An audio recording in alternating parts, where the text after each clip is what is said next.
I think I was just kind of entering this moment where I could recognize that, well, I really loved 18th century British literature.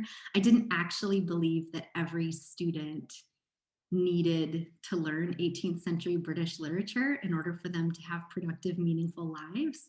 And I realized that in order to like effectively complete a PhD and pursue a career in 18th century British literature, I probably needed to have that kind of conviction.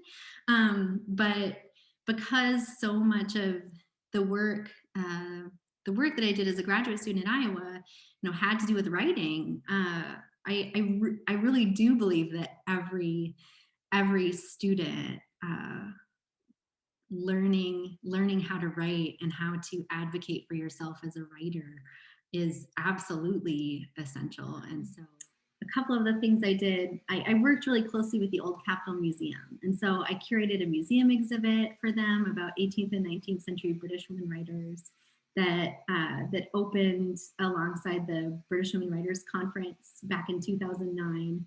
And curating that museum exhibit was just such a kind of beautiful synergy between my interest in historical research and my interest in community engagement.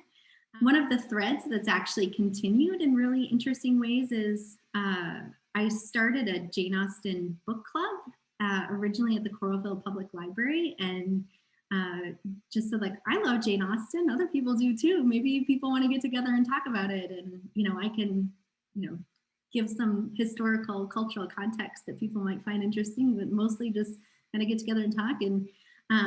And on a whim, I invited a couple students to come along, and we just had these really interesting intergenerational conversations about Austen that I loved. And that's actually something that I've been able to continue doing in every community I've lived in.